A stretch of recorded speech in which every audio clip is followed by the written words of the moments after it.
ನಮಸ್ಕಾರ. ನಾನು doctor G Jayaprakash ಅಂದ್ಬಿಟ್ಟು ನಾನೊಬ್ಬ ಯೂರಾಲಜಿಸ್ಟ್ ಆ್ಯಂಡ್ ಆಂಡ್ರಾಲಜಿಸ್ಟ್. ಈಗ ಕಿಡ್ನಿಗಳಿಗೆ ಸಂಬಂಧಪಟ್ಟ ಕಾಯಿಲೆಗಳನ್ನ ಮತ್ತು ಸೆಕ್ಸ್ ಲೈಫಿಗೆ ಸಂಬಂಧಪಟ್ಟ ಕಾಯಿಲೆಗಳನ್ನೆಲ್ಲ ನಾನು ನೋಡ್ತೀನಿ. ಇವತ್ತು ವರ್ಲ್ಡ್ ಕಿಡ್ನಿ ಕ್ಯಾನ್ಸರ್ ಡೇ. ಆ ಸಂದರ್ಭದಲ್ಲಿ ಕಿಡ್ನಿ ಕ್ಯಾನ್ಸರ್ ಬಗ್ಗೆ ಜಾಗೃತಿ ಮೂಡಿಸೋದು ಈ ಒಂದು ಸಂದರ್ಭದಲ್ಲಿ ನಾನು ಕೆಲವೊಂದು ವಿಷಯಗಳನ್ನ ನಿಮ್ಮ ಜೊತೆಗೆ ಹಂಚಿಕೊಳ್ಳೋಕ್ಕೆ ಇಷ್ಟಪಡ್ತೀನಿ. ಕಿಡ್ನಿ ಕ್ಯಾನ್ಸರ್ ಅಂದರೆ ಏನು? ಈಗ ದೇಹದಲ್ಲಿ ಎಲ್ಲ ಕಡೆಯೂ ಕೂಡ ಕ್ಯಾನ್ಸರ್ ಕಾಯಿಲೆ ಬರಬಹುದು. ಕ್ಯಾನ್ಸರ್ ಕಾಯಿಲೆ ಅಂದ್ರೇನು?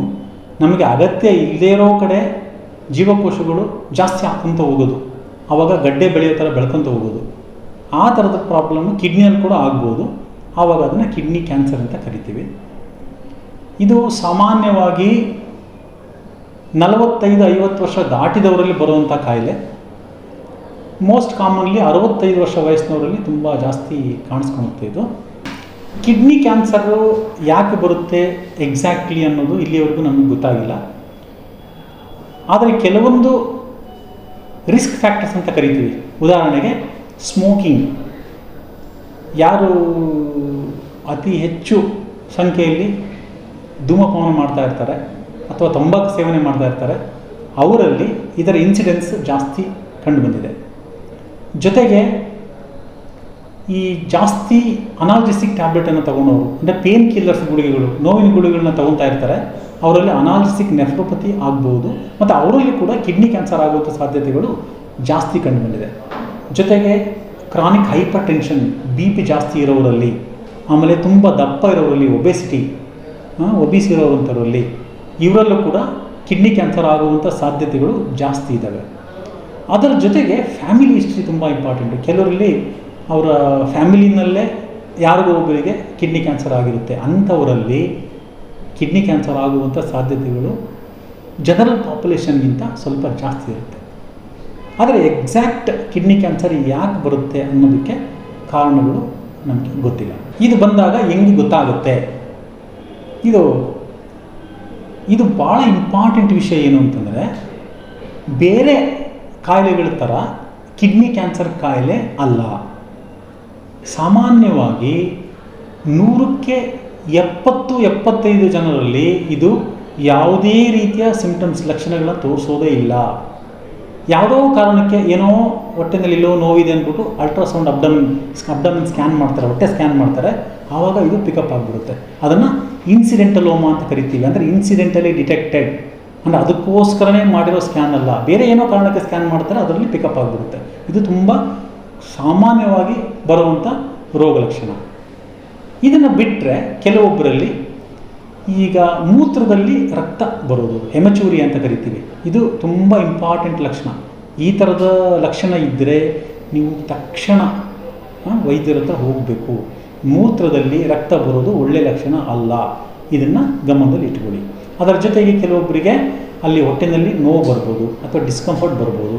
ಮತ್ತು ಕೆಲವರಲ್ಲಿ ಅಲ್ಲಿ ಈ ಸ್ನಾನ ಮಾಡೋ ಟೈಮಲ್ಲಿ ಅಲ್ಲಿ ಹೊಟ್ಟೆನಲ್ಲಿ ಏನೋ ಗಡ್ಡೆ ಇದೆಯಲ್ಲಪ್ಪ ಅಂತ ಅನ್ನಿಸ್ಬೋದು. ಇದು ಲಕ್ಷಣಗಳು. ಇನ್ನು ಕೆಲವರಲ್ಲಿ ಬೇರೆ ನಾನ್ ಸ್ಪೆಸಿಫಿಕ್ ಸಿಂಪ್ಟಮ್ಸ್ ಬರ್ಬೋದು. ಲೈಕ್ ಸಡನ್ನಾಗಿ ಸ್ವೆಟ್ಟಿಂಗ್ ಎಲ್ಲ ಆಗುವಂಥದ್ದು, ಆಮೇಲೆ BP ಸಡನ್ನಾಗಿ ರೈಸ್ ಆಗುವಂಥದ್ದು, ಆಮೇಲೆ ಹೆಡ್ಏಕ್ ಬರುವಂಥದ್ದು, ಸುಸ್ತಾಗೋದು, ಆಮೇಲೆ ಏನೂ ಕಾರಣವೇ ಇರಲಾರ್ದಂಗೆ ವೆಯ್ಟ್ ಲಾಸ್ ಆಗ್ಕೊಂತ ಹೋಗೋದು. ಇವೆಲ್ಲ ನಾನ್ ಸ್ಪೆಸಿಫಿಕ್ ಸಿಂಪ್ಟಮ್ಸ್. ಇದು ಕೂಡ ಬರ್ಬೋದು. ಈ ಥರದ ಯಾವುದೇ ಲಕ್ಷಣಗಳು ಇದ್ರೂ ಕೂಡ ನೀವು ತಕ್ಷಣ ವೈದ್ಯರ ಬಳಿ ಹೋಗೋದು ತುಂಬ ಮುಖ್ಯ. ಈ ಸೋಂಕು ರೋಗ ಅಲ್ಲ ಇದು, ಅಂದರೆ ಒಬ್ಬರಿಂದ ಇನ್ನೊಬ್ಬರಿಗೆ ಹರಡುವಂಥ ಕಾಯಿಲೆ ಅಲ್ಲ ಇದು. ಆದರೆ ಫ್ಯಾಮಿಲಿಯಲ್ ಜೆನೆಟಿಕ್ ಕಾರಣಗಳು ಇರ್ಬೋದು. ಅಂದರೆ ನಾನು ಆಗಲೇ ಹೇಳ್ದಂಗೆ ಫ್ಯಾಮಿಲಿನಲ್ಲಿ ಬೇರೆ ಯಾರಿಗಾರು ಇತ್ತು ಅಂತಂದರೆ ಇವರಿಗೂ ಜೆನೆಟಿಕ್ ರೀಸನ್ನಿಂದ ಬರೋ ಚಾನ್ಸಸ್ ಇದೆ. ಅದರರ್ಥ ಕ್ಯಾನ್ಸರ್ ರೋಗಿ ಜೊತೆಗೆ ಇದ್ದವರಿಗೆ ಕ್ಯಾನ್ಸರ್ ಬಂದ್ಬಿಡುತ್ತೆ ಅಂತ ಅಲ್ಲ. ಇದು ಸೋಂಕು ರೋಗ ಅಲ್ಲ. ಓಕೆ, ಈಗ ಇದಕ್ಕೆ ಚಿಕಿತ್ಸೆ ಏನು ಅಂತ ಬರೋದಕ್ಕಿಂತ ಮುಂಚೆ ಇದನ್ನು ಪತ್ತೆ ಮಾಡೋದು ಹೆಂಗೆ ಮತ್ತು ಅದರ ಸ್ಟೇಜಿಂಗ್ ಏನು ಅನ್ನೋದನ್ನು ಸ್ವಲ್ಪ ತಿಳ್ಕೊಳ್ಳೋಣ. ಮೊದಲನೇದಾಗಿ ನಾನು ಆಗಲೇ ಹೇಳ್ದಂಗೆ ಭಾಳಷ್ಟು ಮೆಜಾರಿಟಿ ಆಫ್ ದ ಕೇಸಸ್ಸಲ್ಲಿ ಇದಕ್ಕೆ ಯಾವುದೇ ರೀತಿಯ ರೋಗ ಲಕ್ಷಣಗಳು ಇರೋದಿಲ್ಲ. So incidentally detected. ಯಾವ ರೀತಿ? ಒಂದು ಅಲ್ಟ್ರಾಸೌಂಡ್ ಅಬ್ಡಮಿನ್, ಸಿಂಪಲ್ ರುಟೀನ್ ಇನ್ವೆಸ್ಟಿಗೇಷನ್ನು ಅಲ್ಟ್ರಾಸೌಂಡ್ ಅಬ್ಡಮಿನ್ ಮಾಡಿದರೆ ಗೊತ್ತಾಗ್ಬಿಡುತ್ತೆ. ಅದರ ಜೊತೆಗೆ ಅದಾದ ಮೇಲೆ ಭಾಳಷ್ಟು ಕೇಸ್ಗಳಲ್ಲಿ ಸಿ ಟಿ ಸ್ಕ್ಯಾನ್ ಮಾಡಬೇಕಾಗುತ್ತೆ. ಸಿ ಟಿ ಸ್ಕ್ಯಾನ್ ಮಾಡೋದ್ರಿಂದ ನಿಜಕ್ಕೂ ಗಡ್ಡೆ ಸೈಜ್ ಎಷ್ಟಿದೆ ಮತ್ತು ಅದು ಎಲ್ಲಿದೆ, ಒಂದೇ ಇದೆಯಾ, ತುಂಬ ಇದ್ದಾವ, ಬರೀ ಕಿಡ್ನಿನಲ್ಲಷ್ಟೇ ಇದೆಯಾ ಮತ್ತು ಹೊರಗಡೆಯೂ ಕೂಡ ಹೋಗ್ಬಿಟ್ಟಿದೆಯಾ, ಆಮೇಲೆ ಅದನ್ನು ಬಿಟ್ಟು ಬೇರೆ ಆರ್ಗನ್ಸಲ್ಲೂ ಕೂಡ ಹರಡಿದೆಯಾ, ಇದೆಲ್ಲ ವಿಷಯಗಳು ಗೊತ್ತಾಗುತ್ತೆ. ಅದಕ್ಕೋಸ್ಕರ ಸಿ ಟಿ ಸ್ಕ್ಯಾನ್ ಮಾಡ್ತೀವಿ. ಅದನ್ನು ಮಾಡಿದ ಮೇಲೆ ನಮಗೆ ಸ್ಟೇಜ್ ಆಫ್ ದ ಡಿಸೀಸ್ ಗೊತ್ತಾಗುತ್ತೆ, ಯಾವ ಹಂತದಲ್ಲಿದೆ ಈ ಕಾಯಿಲೆ. ಯಾಕೆಂದರೆ ಈ ಕಾಯಿಲೆ ಯಾವ ಹಂತದಲ್ಲಿ ಅನ್ನೋದ್ರ ಮೇಲೆ ಅದಕ್ಕೆ ಏನು ಚಿಕಿತ್ಸೆ ಮಾಡಬೇಕು ಅನ್ನೋದು ತೀರ್ಮಾನ ಆಗುತ್ತೆ. So staging of the disease ಅಂತ ಕರಿತೀವಿ ನಾವು. ಅದನ್ನೆಲ್ಲ ಮಾಡ್ತೀವಿ. ಅದನ್ನೆಲ್ಲ ಮಾಡಿದ ಮೇಲೆ ಅದಕ್ಕೆ ಪ್ರತಿ ಸ್ಟೇಜಿಗೆ ತಕ್ಕಂಥ ಚಿಕಿತ್ಸೆನ ನಾವು ಮಾಡ್ತೀವಿ. ಈಗ ಏನು ಚಿಕಿತ್ಸೆಗಳಿವೆ ಇದಕ್ಕೆ? ಈಗ ಕಿಡ್ನಿ ಕ್ಯಾನ್ಸರ್ ಬಂದ ತಕ್ಷಣ ಏನು ಚಿಕಿತ್ಸೆ ಇದೆ? ಈಗೆಲ್ಲ ಭಾಳಷ್ಟು ಟೆಕ್ನಾಲಜಿಕಲ್ ಅಡ್ವಾನ್ಸಸ್ ಆಗಿರೋದ್ರಿಂದ ತುಂಬ ಚಿಕ್ಕ ಟ್ಯೂಮರ್ ಇತ್ತು ಅಂತಂದರೆ, ಫಾರ್ ಎಕ್ಸಾಂಪಲ್ ನಾವು 4 ಸ್ಟೇಜಸ್ ಮಾಡ್ತೀವಿ. Stage 1, stage 2, stage 3, stage 4. Stage 1 ಅಂದರೆ ಭಾಳ ಇನ್ನು ಸ್ಟಾರ್ಟಿಂಗ್ ಸ್ಟೇಜಲ್ಲಿದೆ. ಆ ಥರ ಸಿಚುವೇಷನ್ನಲ್ಲಿ ಪೂರ್ತಿ ಕಿಡ್ನಿ ತೆಗೆಯೋದು ಬೇಕಾಗಲ್ಲ, ಆಪ್ರೇಷನ್ ಮಾಡಿ ಬರೀ ಆ ಟ್ಯೂಮರ್ ಇರುವಷ್ಟು ಜಾಗವನ್ನು ಮಾತ್ರ ತೆಗಿಬೋದು. ಪಾರ್ಷಿಯಲ್ ನೆಫ್ರೆಕ್ಟಮಿ ಅಂತ ಕರಿತೀವಿ. ಅದನ್ನಷ್ಟೇ ಮಾಡೋದಕ್ಕೆ ಸಾಧ್ಯತೆ ಇದೆ. ಸೊ ಆ ಕಿಡ್ನಿನೂ ಉಳಿಸ್ಕೋಬೋದು ನಾವು, ಅದು ಚಾನ್ಸಸ್ ಇದೆ. ಅಥವಾ ಆಪ್ರೇಷನ್ನೇ ಇರಲಾರ್ದಂಗೆ ಬರೀ ರೇಡಿಯೇಷನ್ ಕೊಟ್ಕೊಂಡ್ಬಿಟ್ಟು ಅಥವಾ ಕ್ರಯೋಥೆರಪಿ ಕೊಟ್ಕೊಂಡ್ಬಿಟ್ಟು ಅದನ್ನು ಕೂಡ ಮಾಡೋದಕ್ಕೆ ಆಪ್ಷನ್ ಇದೆ ಹೀಗೆಲ್ಲ. ಸೊ ಇದರ ಜೊತೆಗೆ ಒಂದು ವೇಳೆ ಇದನ್ನು ದಾಟಿ ಕಿಡ್ನಿ ಪೂರ್ತಿ ಇನ್ವಾಲ್ವ್ಮೆಂಟ್ ಆಗಿತ್ತು ಅಂತಂದರೆ ಆಪ್ರೇಷನ್ ಮಾಡಿ ಆ ಕಿಡ್ನಿನ ತೆಗೆಯೋದು, ಅದು ಕಂಪ್ಲೀಟ್ಲಿ ಕ್ಯೂರೇಟಿವ್, ಪೂರ್ತಿ ಹೀಲಾಗ್ಬಿಡುತ್ತೆ. ಅದು ಭಾಳ ಒಳ್ಳೆ ರಿಸಲ್ಟ್ಸ್ ಇದೆ. ಎಲ್ಲಿ ಪ್ರಾಬ್ಲಮ್ ಬರುತ್ತೆ ಅಂತಂದರೆ, ಪೇಷಂಟು ಅರ್ಲಿ ಸ್ಟೇಜಲ್ಲಿ ಬರಲಾರ್ದಂಗೆ ಸ್ವಲ್ಪ ತಡ ಮಾಡ್ಕೊಂಡು ಬಂದರೆ ಮಾತ್ರ ಆವಾಗ ಟ್ರೀಟ್ಮೆಂಟ್ ಸ್ವಲ್ಪ ಕಾಂಪ್ಲಿಕೇಟೆಡ್ ಆಗುತ್ತೆ. ಆವಾಗ ಕೀಮೋಥೆರಪಿ, ರೇಡಿಯೇಷನ್ ಥೆರಪಿ ಇವನ್ನೆಲ್ಲ ಕೊಡಬೇಕಾಗುತ್ತೆ, ಇಮ್ಯುನೋಥೆರಪಿ ಇವೆಲ್ಲ ಕೊಡಬೇಕಾಗುತ್ತೆ. ಇದು ಚಿಕಿತ್ಸೆ. ಇಂಪಾರ್ಟೆಂಟ್ ವಿಷಯ ಏನು ಅಂದರೆ, ಅರ್ಲಿ ಡಯಾಗ್ನೋಸಿಸ್ ಮಾಡೋದ್ರಿಂದ ಇದನ್ನು ಕಂಪ್ಲೀಟಾಗಿ ಕ್ಯೂರ್ ಮಾಡೋದಕ್ಕೆ ಸಾಧ್ಯತೆ ಇದೆ.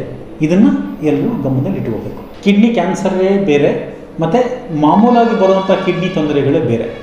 ಈಗ ಫಾರ್ ಎಕ್ಸಾಂಪಲ್ ಕಿಡ್ನಿನಲ್ಲಿ ನಾವು ನೋಡಿದಾಗ ಭಾಳಷ್ಟು ಕಾಯಿಲೆಗಳಿದ್ದಾವೆ. ಗ್ಲಮೆರುಲೋನೆಫ್ರೈಟಿಸ್ ಅಂತ ಕರಿತೀವಿ. ಆಮೇಲೆ ಸ್ಟೋನ್ಗಳಿದ್ದರೆ ಅದರಿಂದ ಪ್ರಾಬ್ಲಮ್ ಬರ್ಬೋದು. ಇನ್ಫೆಕ್ಷನ್ ಆಗಿ ಬರುವಂಥ ಪ್ರಾಬ್ಲಮ್ಸ್ ಇದ್ದಾವೆ, ಅವೆಲ್ಲ ಡಿಫ್ರೆಂಟ್ ಇದೆ. ಕೆಲವೆಲ್ಲ ಕಂಜೆನೆಟಲ್ ಹುಟ್ಟುತ್ತಲೇ ಬರುವಂಥ ಪ್ರಾಬ್ಲಮ್ಸ್ ಇದ್ದಾವೆ, ಅವೆಲ್ಲ ಬೇರೆ ಇದ್ದಾವೆ. ಕಿಡ್ನಿ ಕ್ಯಾನ್ಸರೇ ಬೇರೆ. ಸೊ ಕಿಡ್ನಿ ಕ್ಯಾನ್ಸರ್ ಅಂತ ಅನ್ನೋದು ಸಾಮಾನ್ಯವಾಗಿ ಭಾಳ ತುಂಬ ಚಿಕ್ಕ ಮಕ್ಕಳಲ್ಲೂ ಬರ್ಬೋದು. ವಿಲ್ಮ್ಸ್ ಟ್ಯೂಮರ್ ಅಂತ ಕರಿತೀವಿ, ಅದು ಅರೌಂಡ್ 1% ಬರ್ಬೋದು. ಅದನ್ನು ಬಿಟ್ಟರೆ ಮೆಜಾರಿಟಿ ಬರೋದೆಲ್ಲ 40-45 ವರ್ಷ ವಯಸ್ಸು ದಾಟಿದವರಲ್ಲಿ ಬರುವಂಥ ಕಾಯಿಲೆ ಇದು. ಇಲ್ಲ, ಈಗ ಎಲ್ಲ ಜನರಿಗೂ ನಾನು ಹೇಳೋವಂಥದ್ದು ಇಷ್ಟೇ ವಿಷಯ. ಏನು ಮೆಸೇಜ್ ಏನಪ್ಪ ಅಂತಂದರೆ, ಮೊದಲನೇದಾಗಿ ನಂಬರ್ 1, ಈ ಕಿಡ್ನಿ ಕ್ಯಾನ್ಸರ್ ಅಂತ ಅನ್ನೋದು ಅದು ಹೆಸರು ಕೇಳಿದ ಭಯ ಬಿದ್ದು ಹಾಸಿಗೆ ಹಿಡಿಯೋವಂಥ ಸಿಚುವೇಶನ್ ಅಲ್ಲ ಇದು. ಅದಕ್ಕೆ ಕಂಪ್ಲೀಟಾಗಿ ಕ್ಯೂರ್ ಮಾಡೋದಕ್ಕೆ ಅವಕಾಶ ಇದೆ, ನಾವು ಅದನ್ನು ಮಾಡಬಹುದು. ಅದು ಮೊದಲನೇ ವಿಷಯ, ಹೆದರ್ಕೊಳಾಗತ್ತೆ ಇಲ್ಲ. ಎರಡನೇದು, ಅರ್ಲಿ ಡಯಾಗ್ನೋಸಿಸ್ ಅನ್ನೋದು ತುಂಬ ಸಹಾಯ ಮಾಡುತ್ತೆ. ಸೊ ಆದಷ್ಟು ಬೇಗ ಭಾಳ ಸ್ಟಾರ್ಟಿಂಗ್ ಸ್ಟೇಜಲ್ಲೇ ಇದ್ದಾಗ ಕಾಯಿಲೆನ ನಾವು ಗುರುತಿಸಿದರೆ ಅದನ್ನು ಕಂಪ್ಲೀಟ್ ಕ್ಯೂರ್ ಮಾಡೋದಕ್ಕೆ ಅವಕಾಶ ಇದೆ. ಅದರಿಂದ ನಾನು ಹೇಳೋದೇನು ಅಂತಂದರೆ, ಸ್ವಲ್ಪ ಈ ರೋಗ ಲಕ್ಷಣಗಳು ಕಾಣುತ್ತು ಅಂತಂದರೆ ಅಥವಾ 40-45 ವರ್ಷ ದಾಟಿದ ಮೇಲೆ ಒಂದು ಅಲ್ಟ್ರಾಸೌಂಡ್ ಸ್ಕ್ಯಾನಿಂಗ್ ಮಾಡಿಸ್ಕೊಳ್ಳೋದು ತುಂಬ ಒಳ್ಳೆಯದು.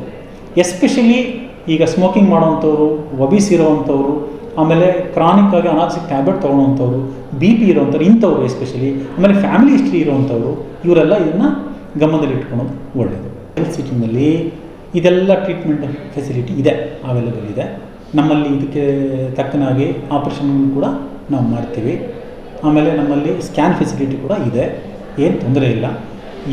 ಯಾವುದೇ ರೋಗಿಗಳು ಅಥವಾ ನಿಮ್ಮ ಸಂಬಂಧಿಕರು, ನಿಮಗೆ ಪರಿಚಯ ಇರೋರು ಈ ರೀತಿಯ ತೊಂದರೆಗಳಿಂದ ಬಳಲ್ತಾ ಇದ್ದರು ಅಥವಾ ಆ ರೀತಿಯ ಒಂದು ಅನುಮಾನ ನಿಮಗಿದೆ ಅಂದರೆ ಇಲ್ಲಿಗೆ ನೀವು ಕಳಿಸ್ಬೋದು. ನಮ್ಮ ಹಾಸ್ಪಿಟಲ್ ಅಡ್ರೆಸ್ ಬಂದ್ಬಿಟ್ಟು Ballari health city, Siruguppa road, Avambavi, Ballari.